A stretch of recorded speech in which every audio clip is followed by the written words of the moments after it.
Breaking news! GF ni Alden, pangalan din pala ni Kath doon sa Too Good To Be True mga kasombrers.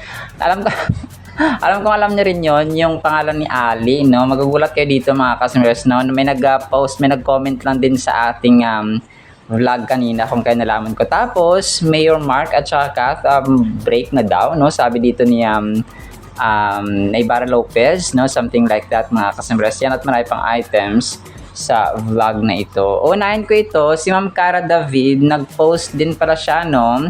Doon sa interview nila. Pero ito ay screenshot na yung aking kinuha, mga kasombreros. So, 19 or 15 hours ago, pinost ni Ma'am Karen Davila yung sa kanyang Facebook page, mga kasombreros, yung pasilip ng Love Siargao. So, sabi sa caption niya dito, ay pasilip sa set ng Love Siargao, new series ni Nadine Luste at Alden Richards. Karen Davila with Alden Richards. So, yung na-screenshot ko ay yung view lang, no, ng Love Siargao at hindi yung mismong si Alden, mga kasombreros. Tapos, ito ang cute nito mga kasombreros, yung in-interview si Alden dun sa may parang ito, pagpapa-block screening yata ito ng, hindi, interview ito ng 24 oras mga kasombreros. So, dito ay parang yung fan na nag-upload nito ay sabi niya, maduga, hulas na ako siya, hulas na ako siya, tinapos ang araw na gwapo pa rin. So, caption ito, no, habang in-interview si Alden ng GMA News, mga kasombreros. Doon yata ito sa pagpapa-interview niya about sa Code Gray at saka updates niya, mga kasombreros, ng watch party niya ng Love Siargao at pagpapa-block screening ng Home Alone The Reunion. So, tapos ang ano niya dito, ang music background ay yung Dilaw, no, ni Maki, mga kasombreros. So, mukhang delikado na naman ako, baka kinikilig na naman ako, pero ngayon ay basta yun yung theme song niya, mga kasombreros, or music background na dito na nilagay ng fan, mga kasombreros. Ito, sabi ko na nga ba, mapapansin din ito ni Mark Prin. Parang si Mark Prin yata nakapansin dito, no, nung time na pumunta si Alden sa Belo, tapos sa IV clinic naman si Kath, mga kasombreros. So, parang ginawa niyang twinning, no, ang Kath din nga dito, mga kasombreros, na-vlog na natin noong nakaraan. So, kagabi ko lang kasi ito nakita. Kung kaya, kagabi ko lang siya screenshotan, mga kasombreros. So, alam natin na si Kath dito ay bumisita. Tapos, may ginawa pa silang video. Tapos, si Alden naman ay yung last minute visit, no, ni Alden sa Belo Medical Group. Sa Makati City yata ito, mga kasombreros. So, si Kath naman ay sa Makati din, no. So, malay natin nag-uusap talaga ang dalawang ito. So, sobrang kulit lang, mga kasombreros, no, na napansin din ng isang admin ito. Tapos ito, Hello July, no, parang hindi natin namamalayan, July na pala, mga kasombreros. Picture ito ni Alden sa kakatapos lang niya kakapost lang niya na BDO endorsement, mga kasombreros. So, dito ay yung suot nga niya, mga kasombreros, no? Parang black ito. Tapos, 5 hours ago, 161 reactions. Hello July, good morning, #Alden Richards. So, pinost ito ni Chard Jan, mga kasombreros. So, na-post na natin nung nakaraan ang video nito, mga kasombreros, no? Na kung saan ay dito na i-flash na natin yung video niya na nagjo-jogging siya. Tapos naubusan siya or nag-text si daddy niya na nagpapa-request ng kape. Tapos naiwan niya yung pera niya, mga kasombreros. So, yun po yung kwento, no?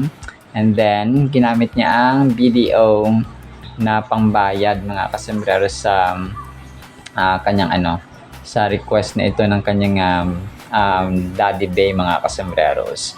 So, yun po yung kwento dito. So, talagang talagang igop-igop at fresh, mga kasombreros. Tapos, may isang pala dito, si Nico Manalo. So kung naalala niyo pa si Nico Manalo, ay close din siya kay kay Alden mga kasambre. So naging part pala si Nico Manalo ng motorcade doon sa San Fernando, Pampanga. Tapos parang vlog yung ginawa niya dito mga kasambreros, no? Parang first time daw niya na dito na mag-join ng motorcade, Sigabo at Samon Someday. I experienced my first motorcade, Sigabo at saka Samon Someday. So si Nico Manalo ay okay, so naalala ko na si Nico Manalo ay kasama ni Alden or hinire niya na maging part ng Out of Order. So yun siya, naalala ko na mga kasambreros. So ito yung isa sa mga villains or traitor doon sa may Out of Order. So naalala ko na fresh mga kasambreros. So itong si Nico Manalo of course ay pinost nito sa kanyang TikTok account na kung saan ay part pala siya ng Samon Someday mga kasambreros. So hindi pala Sigabo yung kanyang, akala ko si Sigabo siya so yun. So si Nico Manalo yung parang kulot-kulot, no? Na good vibes lang siya mga kasambreros. Ang kulit ng kwento nito kasi maliit siya. Tapos maliit siya, tapos siya yung ginawang isa sa mga primary villains mga kasambreros ni Alden sa Out of Order. So mamaya i-play ko itong kanyang in-upload. Of course alam na natin yung yung mga outfits ni Alden ni Kat sa San Fernando, Pampanga motorcade, pero ito ay ibang twist naman kasi of course si Nico Manalo naman ang kumuha nito mga kasambreros. So yun po, no, talaga nakakatuwa lang at good vibes itong si Nico Manalo mga kasambreros.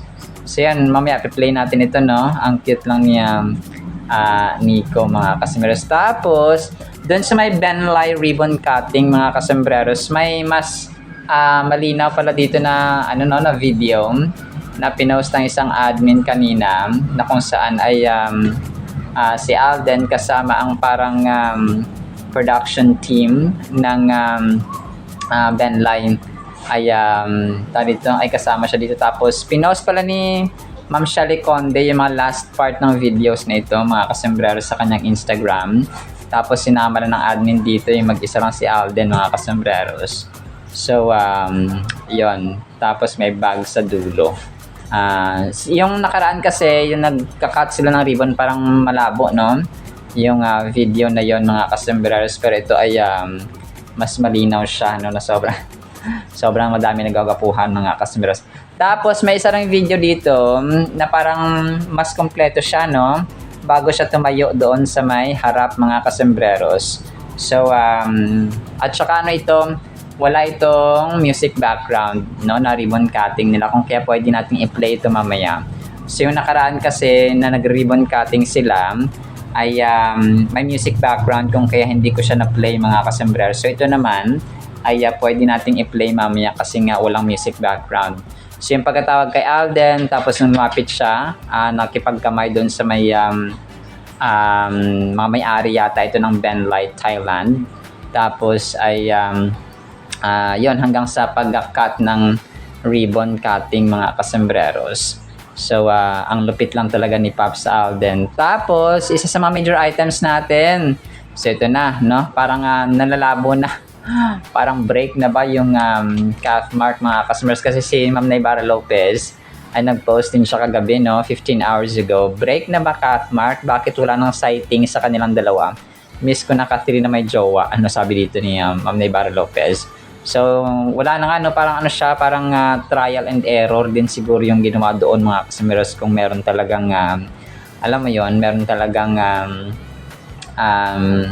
panliligaw na nangyari. So, hindi siguro nakapasa si Mark, si Mayor Mark Alcala mga kasambreros, sa kay Kath mga kasambreros, kasi alam mo na, no? Tsaka yung yung showbiz kasi at saka politika ay hindi mo pwedeng pagsabayin, especially phenomenal box office cinema queen. Kung meron talaga, ito ay assuming ko lang or assumption ko lang mga kasambreros, kung meron talagang Kath Mark. So, para sa akin, hindi naman mag-work yung ganoon kasi alam naman natin yung past stories ni Mayor Mark Alcala when it comes to girlfriend mga kasombreros. So we're not judging him. So yun naman talaga ang totoo mga kasombreros na siya po ay medyo mahilig sa So yun po no. Pero moving on, so isa sa mga major items din natin ulit mga kasombreros. Yun, si Al, nagulat ako dito. Maraming salamat kay kasombrerong Heidi. Siya yung nagbigay talaga sa akin ng idea na oo nga no, kasi 'di ba yung ex-girlfriend ni Jao, no, parang pinaglalaroan lang tayo dito. Unang-una exchange partner lang. Si Kath at saka si Alden sa Hello Love Again. Si James at saka si Nadine nung Jaydin, 'di ba? Parang change partner tapos at the same time ay magkapareho ng pangalan. Sabi dito ni Ma'am Heidi Yap, sabi niya sa YouTube, Ali din kaya name ni Kath sa Too Good to Be True. Tapos yung pangalan naman ni Ali dito sa Love Siargao nga ay yung ex-girlfriend niya na si Colleen Garcia mga kasembreros. So grabe no, parang parang yung management ni management ni Kat at saka management ni Alden at Nadine. Parang nag-uusap-usap lang din sila no, parang umiikot-ikot lang yung table. Na parang sa isang mesa, no, ikot lang to, parang parang isang meetingan lang sila ng table, no, parang tapos ito pangalan ni pangalan ni talito ni Colleen si Ali, tapos di ba so kasi di ba yung pangalan ni Kath doon sa Too Good to Be True nila ay si Alison mga kasimers no, Alison Fajardo. So si Ali mga kasimers, so yung spelling lang medyo magkaiba no, pero Ali pa rin yung pangalan niya doon mga kasembreros. So habang sinisigaw niya yung Ali ay si Kating nasa isipan niya no, joke lang po mga kasembreros. So pero yun nga no, talagang nagulat ako lang sa dami-dami ng pangalan, bakit Ali no, ang pangalan ng ex-girlfriend ni Jao dito sa Love Siargao. Tapos dito si Kath naman ay dun sa Too Good to Be True of course ay Ali din po. So hindi naman halata no, nag-uusap ang management nila mga kasembreros.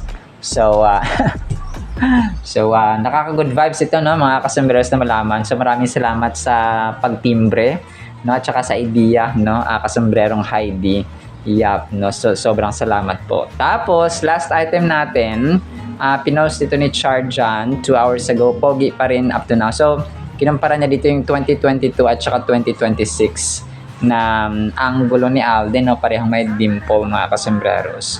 So left side view ni Soiti. Daming reactions sa 100 reactions sa 2 hours ago pa lang siya pinost mga kasembreros. So yun, talagang pogi na parang walang pinagbago.